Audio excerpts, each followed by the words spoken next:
UP की सियासत में एक बार फिर से अखिलेश और केशव वॉर शुरू हो गया है। एक और देखिए, जहां ये वॉर जो शुरू किया गया है वहां पर वार पलटवार का दौर लगातार जारी है। अखिलेश यादव और डिप्टी सीएम केशव प्रसाद मौर्य के बीच की जो सियासी जंग है वो किसी से छुपी नहीं है, ये सुर्खियों में लगातार बनी हुई है। लेकिन ये सियासी जंग आखिर है क्या, विस्तार से इस रिपोर्ट में जानिए।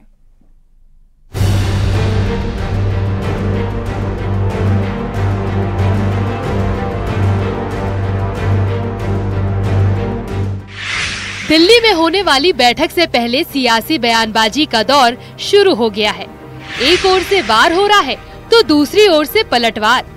ये सियासी जंग एसपी अध्यक्ष अखिलेश यादव और यूपी के डिप्टी सीएम केशव प्रसाद मौर्य के बीच हो रही है। अखिलेश यादव ने यूपी के डिप्टी सीएम केशव प्रसाद मौर्य को मोहरा बताया है। अखिलेश ने कहा कि वो दिल्ली के वाईफाई पासवर्ड है। वो मोहरा है, दिल्ली के वाईफाई के वो पासवर्ड हैं। ये नई तरह की टेक्नोलॉजी, तो टेक्नोलॉजी के हिसाब से बोलना पड़ रहा है। आप समझ गए हो कौन मोहरा है? सुनने में आया कि मौर्य जी मोहरा हैं, दिल्ली के वाईफाई के पासवर्ड हैं। अगर दिल्ली वाले किसी से मिलते हैं तो लखनऊ वाले भी मिल रहे हैं किसी से। मौर्य की बात सुनते ही डिप्टी सीएम केशव प्रसाद मौर्य ने भी पलटवार किया और सोशल मीडिया प्लेटफॉर्म एक्स पर पोस्ट करते हुए लिखा कि कांग्रेस का मोहरा बन चुके सपा बहादुर अखिलेश यादव भाजपा को लेकर गलतफहमी पालने, अति पिछड़ों को निशाना बनाने और अपमान करने की जगह सपा को समाप्त होने से बचाने पर ध्यान दे। बीजेपी 2027 में 2017 दोहराएगी। कमल खिला है, खिलेगा, खिलता रहेगा। इस सियासी लड़ाई में कांग्रेस को भी हाथ धोने का मौका मिल गया। कांग्रेस ने चुटकी ली तो बीजेपी ने भी उसका जवाब दिया। भारतीय जनता पार्टी की सरकार चल रही है और 2027 में समाजवादी पार्टी को बड़े अंतर से चुनाव हराकर भारतीय जनता पार्टी प्रचंड बहुमत की सरकार एक बार फिर बनाएगी। देखिए, समाजवादी पार्टी की कार्रवाई से ज्यादा जनता कार्रवाई करने का मन बना चुकी है, क्योंकि भारतीय जनता पार्टी ने लोकतंत्र को लूटतंत्र में बदल दिया। फिलहाल अखिलेश यादव और डिप्टी सीएम केशव प्रसाद मौर्य के बीच सियासी वार पलटवार कोई नई बात नहीं है। अभी कुछ दिन पहले भी दोनों के बीच ट्विटर वार हुआ था, जिसमें अखिलेश यादव ने लिखा था कि दिन पर दिन बीजेपी कमजोर हो रही है। बीजेपी में टकराव और भटकाव का दौर है। बीजेपी में एक दूसरे को कमरत दिखाने के लिए कठपुतली का खेल खेला जा रहा है। बीजेपी में पर्दे के पीछे की लड़ाई सरेआम हो गई है। इंजन ही नहीं, अब तो डिब्बे भी आपस में टकरा रहे हैं। अखिलेश यादव के इस बयान का खुद केशव प्रसाद मौर्य ने जोरदार पलटवार किया है। डिप्टी सीएम ने लिखा था कि सपा बहादुर श्री अखिलेश यादव जी भाजपा की देश और प्रदेश दोनों जगह मजबूत संगठन और सरकार है। सपा का पीडीए धोखा है। यूपी में सपा के गुंडाराज की वापसी असंभव है। भाजपा 2027 विधानसभा चुनाव में 2017 दोहराएगी। वैसे तो इस सियासी लड़ाई में मोहरे की बात नहीं है, लेकिन इन दोनों नेताओं के बीच सियासी नोकझोंक पुराना है। Bureau report, news 18।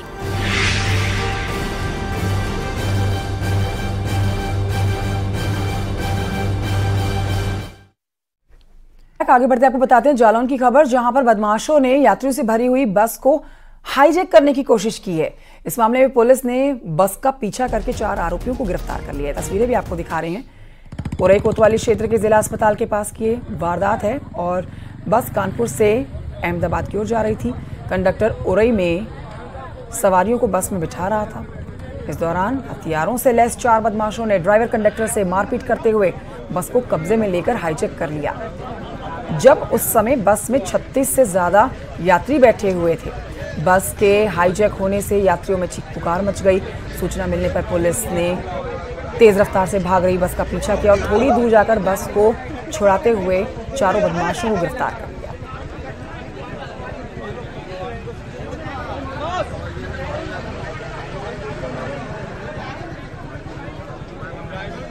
कट्टा लिए थे। अच्छा। बाउचर का 30,000 रुपया था मेरे पास। हाँ। ऐसे नहीं तो यही सवारियाँ थी, 4 लोग कट्टा लिए थे। अच्छा। बाउचर का 30,000 रुपया था मेरे पास। हाँ। ऐसे नहीं। तो घटना क्या हुई? पूरी घटना ये था, गाड़ी स्टार्ट करके चल दिया, मैं सवारी बिठा रहा था। अच्छा। एजेंटों की राधे कृष्णा ऑफिस से, बाबा के ऑफिस से, हंस ट्रेवल से। अच्छा। वो गाड़ी स्टार्ट करके चल दिया, बोल रहे मैं गाड़ी बुक करके लाया हूँ, मैं गाड़ी लेके जा रहा हूँ। क्या करना है वो कर लूँगी। तो फिर पुलिस में इसकी सूचना दी थी? पुलिस को दी थी। सर वहाँ पे सवारी बैठ रही थी तो इन्होंने बोला कि ये सवारी नहीं बैठेंगे और जाके मेरे वो ड्राइवर से गाली गलौज करने लगे तो रोकने की कोशिश की इनसे। ड्राइवर ने बोला मुझसे मत बोलो, उनसे बोलो। तो ये गाली देने ड्राइवर को लाद दी, खुद गाड़ी पे स्टीयरिंग पे बैठा और चलाने लगा। अच्छा। तो सवारी उसमें भरी थी, गाड़ी भजा रहा था। कौन सी गाड़ी थी? माँ वैष्णो ट्रेवल्स। खबर मुजफ्फरनगर से, जहां पर पुलिस और बदमाशों के बीच में एनकाउंटर हुआ है। 2 बदमाश गोली लगने से घायल हुए हैं। पुलिस ने कुल 4 बदमाशों को गिरफ्तार किया है। बदमाशों के पास से ज्वेलरी और तमंचा बरामद कर लिया गया है। इन बदमाशों ने ज्वेलरी की दुकान में डकैती की थी।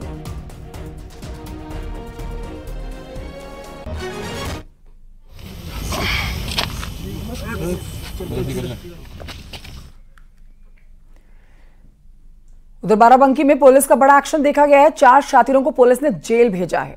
पुलिस एनकाउंटर में एक बदमाश को गोली भी लगी है। आरोपियों से तमंचा कारतूस बरामद कर लिया गया है। हाईवे पर शकों से डीजल चुराने वाले गिरोह का पुलिस ने यह भांडाफोड़ किया है। हैदरगढ़ पुलिस और स्वॉट टीम को बड़ी कामयाबी मिली है। बदमाश शिव मंगल उर्फ मंगल के पैर में गोली लगी है।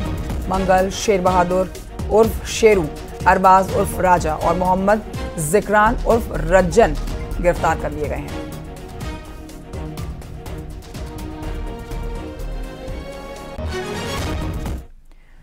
आगरा में कपड़े के शोरूम में भीषण आग लग गई। आग लगने से शोरूम में रखा हुआ सारा सामान जलकर राख हो गया। पुलिस सूचना पर पहुंची मौके पर और फायर ब्रिगेड की टीम भी मौके पर पहुंची। सूचना पाते ही दमकल की कई गाड़ियों ने आग पर काबू पाया है। कड़ी मशक्कत के बाद ही आग पर काबू पाया गया है। आग लगने के दौरान की तस्वीरें भी आपको दिखा रहे हैं। बड़े शोरूम जहां पर भीषण आग लगी। लाखों रुपए का सामान बताया जा रहा है जो कि जलकर नष्ट हो चुका है।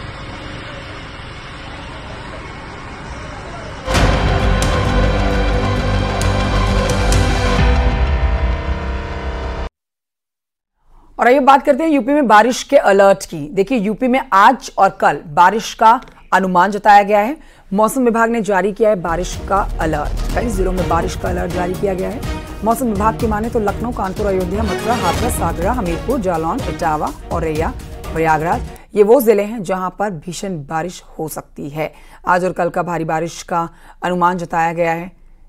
कुछ दिनों पहले तक आपने देखा किस तरह से बारिश ने तबाही मचाई थी देश के कई राज्यों में, जिनमें उत्तर प्रदेश भी सबसे ऊपर रहा है।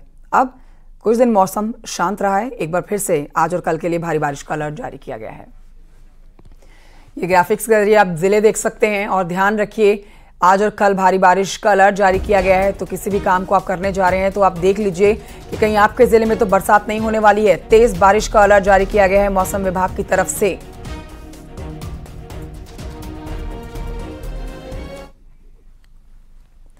अगली खबर चमोली से है, जहां पर गुलाबकोटी पागल नाला के पास में रास्ता बंद हो गया है। पहाड़ी से एक बार फिर से भारी मलबा आया, पत्थर गिरे, जिसके बाद यह रास्ता बंद हुआ। काफी महत्वपूर्ण रास्ता है, लेकिन तस्वीरें अब आप देख सकते हैं किस तरह से गर्दा इस रास्ते के ऊपर पड़ा हुआ है। भारी मलबा आया है इस रास्ते के ऊपर, जिसकी वजह से दोनों जगह से आना जाना इस रास्ते पर बंद है। आवाजाही पूरी तरह से ठप हो रखी है। प्रशासन की टीम इस रास्ते को साफ करने में जुटी हुई है, लेकिन मौसम पहाड़ों पर भी खराब है। गुलाबकोटी पागल नाला के पास हाईवे बंद।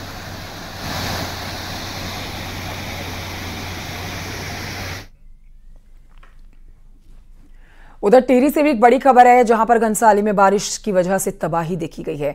बालगंगा के तौली गांव में एक बड़ा हादसा हो गया। मकान ढहने से 2 लोगों की मौत हो गई है। तस्वीरें भी आपको दिखा रहे हैं। मलबे में दबने से 2 लोगों की जान गई, जबकि एक शख्स घायल हुआ।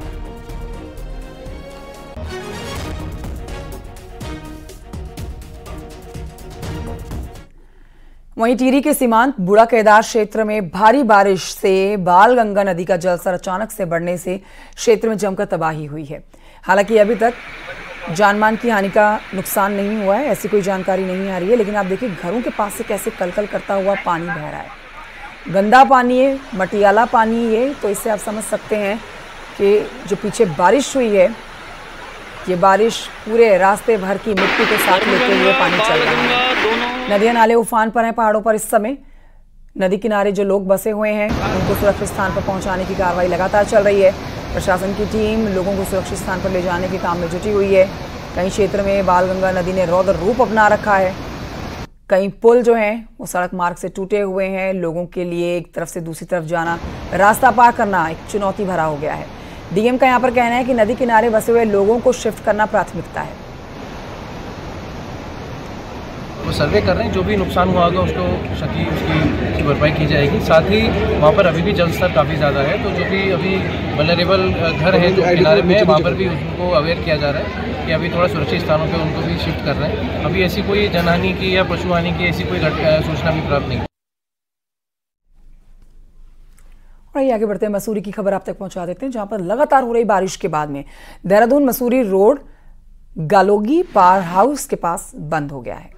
ये देख रहे हैं आप तस्वीरें, भारी भूस्खलन के बाद हाईवे बंद हुआ है, जिसकी वजह से दोनों तरफ गाड़ियों की लंबी कतारें देखी गई हैं। लोगों को मुश्किलों का सामना करना पड़ रहा है। जेसीबी ऑपरेटर के मौके पर नहीं पहुंचने के चलते रोड को खोलने में दिक्कत ज़्यादा आई है, ऐसा लोगों का कहना है।